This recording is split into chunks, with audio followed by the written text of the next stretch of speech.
क्योंकि उनके नाम नहीं लिए गए हैं। और मुसाफिर जी ने ये कह कर के मैं बुद्ध रत्न 2 स्टार हूँ, मुझे छोटा कर दिया।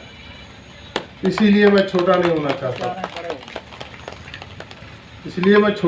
चाहता, क्योंकि जब आदमी, मैंने कल भी एक गाथा सुनाई थी, जब आदमी कोई धमदान करे और कोई उम्मीद रखे कि लोग इसके लिए मेरी प्रशंसा करें, तो वो खाक में मिल जाता है।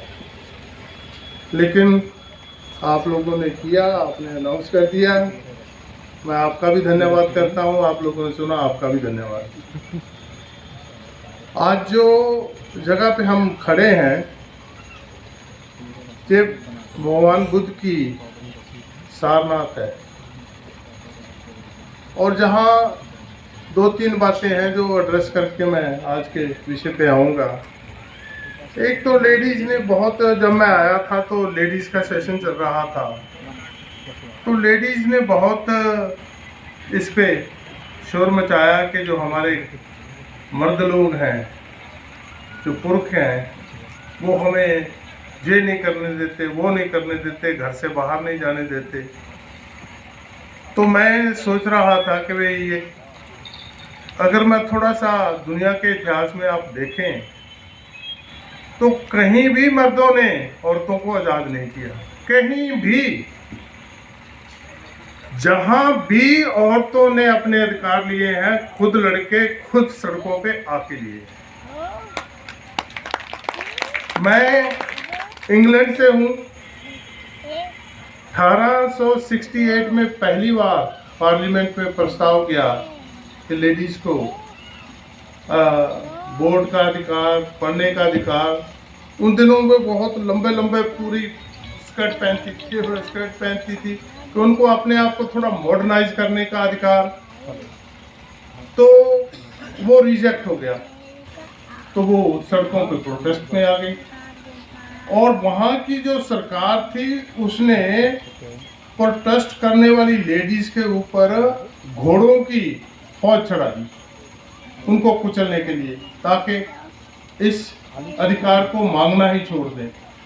लेकिन 1 बार नहीं, 2 बार नहीं, 4 बार नहीं, 5 बार, साल वो प्रोटेस्ट चलता रहा, तो उनको जाकर ये अधिकार मिले कि वो वोट पा सकते हैं, वो स्कूल में जा सकती हैं, वो अपने आप को मॉडर्नाइज कर सकती हैं, जिससे चाहे शादी कर सकती हैं और जब चाहे तलाक ले सकती। ये जो अधिकार थे, ये किसी पुरुष ने दिए नहीं, लेकिन महिलाओं ने लिए।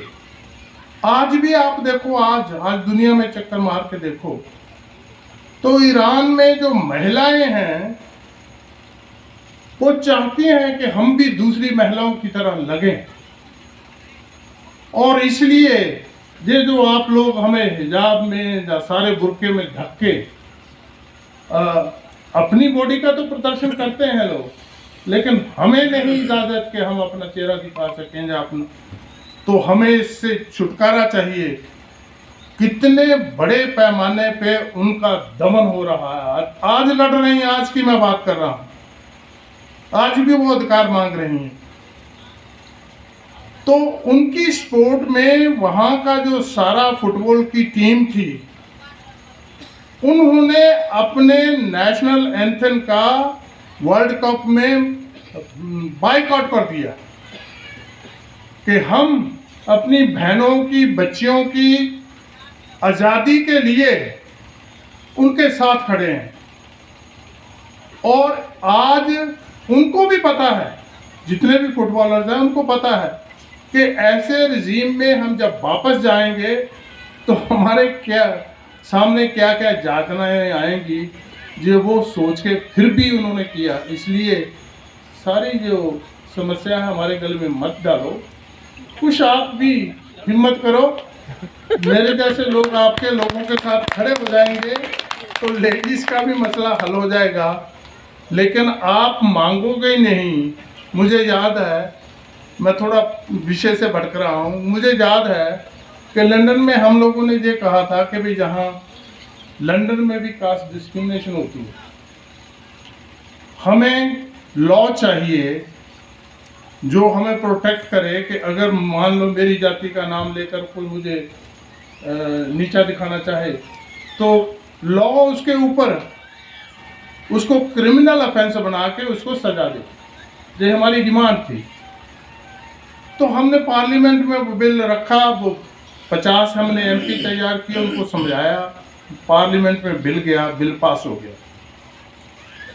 लेकिन इससे पहले को वो बिल स्टैटिस्टिक्स बुक पे चढ़े, जो वहां की हिंदू काउंसिल थी, वो कहती अपने आप को हिंदू काउंसिल है सारे ब्राह्मण, उन्होंने उसके ऊपर स्टे लगवा दी कि भाई यहाँ कहाँ कौन सी जहाँ कास्ट है, कौन किसी की के साथ क्या डिस्क्रिमिनेशन होती है। जो आदमी जैसा टैलेंट है वो ऐसा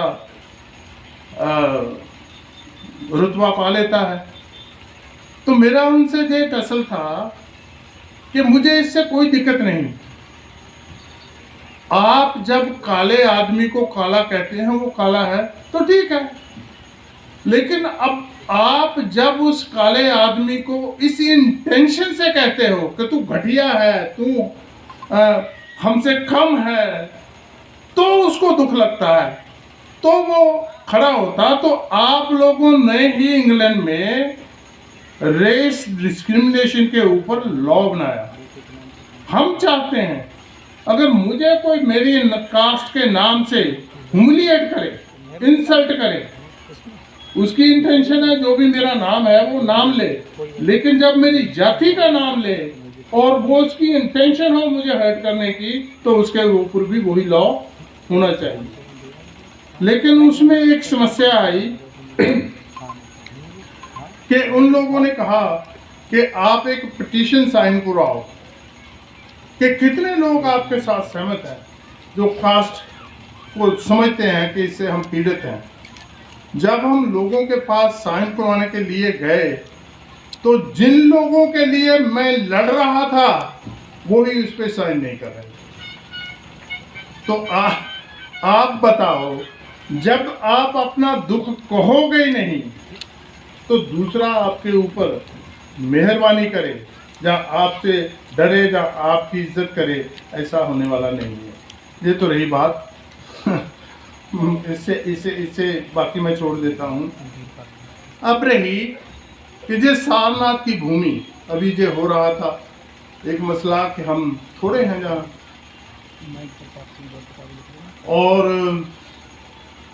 मैं आपको याद दिला दूं कि जब भगवान बुद्ध ने अपना कारनामा शुरू किया था तो 5 लोग थे उनके साथ, और 5 लोग ही 5 डायरेक्शन में तैयार करके भेज दिए, और आज दुनिया में भगवान बुद्ध का 5वां फैलाव। अगर आज उसी धरती से बुद्ध मुसाफिर जी, आप सब जो लोग मंच पे बैठे हैं, ये मन बना लें कि हमें भी उस धम्म चक्र को जहां से चालू करना है। मैं समझता हूं कि बाबा साहब अम्बेडकर ने जब जहां लाकर अपना लास्ट भाषण दिया था तो शायद उनके ध्यान में भी होगा कि बुद्ध की धरती सारनाथ एक ऐसी जगह है जहां से क्रांति उत्पन्न होती है, और जो क्रांति आज बैठ गई है, अगर मैं इसको लाकर वहीं इस धमरथ को छोड़ दूं तो वहां से जो फिर उत्पन्न होके आगे बढ़ेगी, चलेगी। ये बाबा साहब की भावना रही होगी। और मेरी ये आज आप लोगों से रिक्वेस्ट है कि आप इसको लाइटली मत लीजिए। ये बहुत जरूरी है कि बाबा साहब ने जहां अपना कार्बन छोड़ा वहां से आगे ले जाने की जिम्मेदारी आज आप लोगों के कंधों पे है, उसको निभाएं।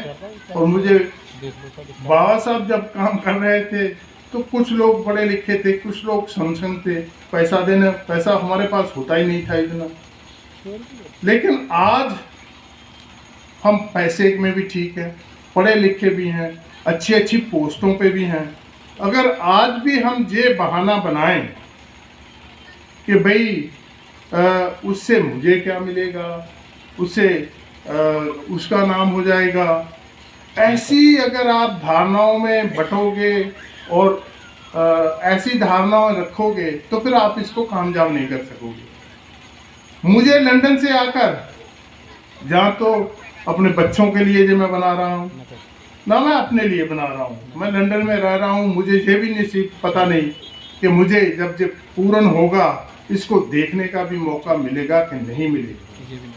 लेकिन मुझे एक है कि बाबा साहब अम्बेडकर ने एक लड़ाई लड़ी, बाबा साहब अम्बेडकर ने संविधान लिखा, उस संविधान में सारे अधिकार मुझे दिए, और आज मैं बाबा साहब के इस धम्म चक्र परिवर्तन को सारनाथ की जमीन से रवां होते देखना चाहता हूँ।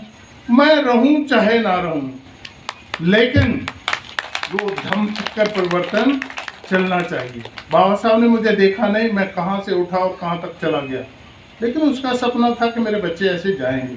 ऐसा ही मेरा सपना है कि जहाँ जो हॉल बनेगा उससे हम ऐसी ही उम्मीद रखें। मेरे बच्चे हों, आपके बच्चे हों, उनके बच्चे हों, किसके बच्चे हों, इस चर्चा में मत पड़िए। हमें जो काम करना है बाबा साहब अम्बेडकर के लिए करना है, भगवान बुद्ध के लिए करना है, बस करना है, करना है, करना है। दूसरा, आप इस अगर ये जगह बन जाती है तो उसमें क्या करेंगे, ये आज का आपका विषय है। मैं सोचता हूँ कि भाई बाबा साहब अम्बेडकर तो चाहते थे कि भाई जगह जगह पे ऐसे जो बिल्डिंग्स है बननी चाहिए। बाबा साहब ने अपने समय में भी काफ़ी विद्यालय बनाए, स्कूल कॉलेजेस बनाए एक, तो जिसकी वजह से बहुत से लोग जो दिन को नहीं पढ़ सकते थे, कई बार रातों को भी पढ़ के अच्छी अच्छी पोस्टों पे तैयार होकर निकले।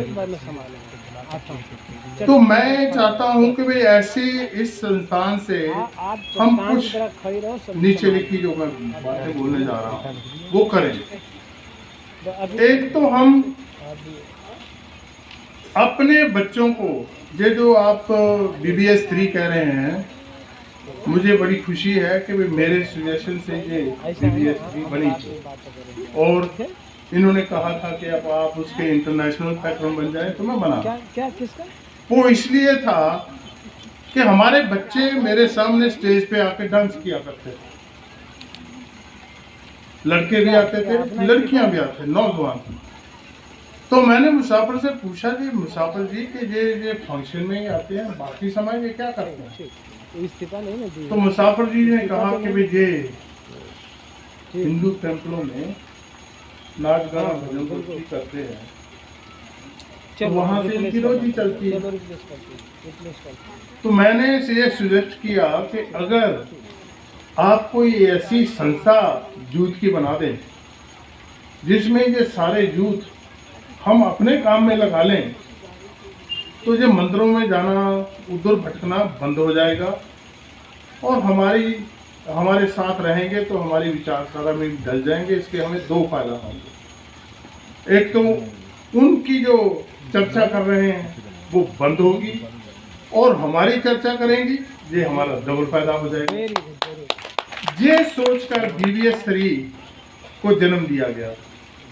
फिर दूसरे ही साल ये फैसला हुआ कि हम रन फॉर अम्बेडकर का जो कॉन्सेप्ट आया उस पे, तो फिर मुसाफिर जी ने कहा भाई हम रन फॉर अम्बेडकर करेंगे, लेकिन आपको भी आना होगा, और मैं और मैडम दोनों उसमें आए।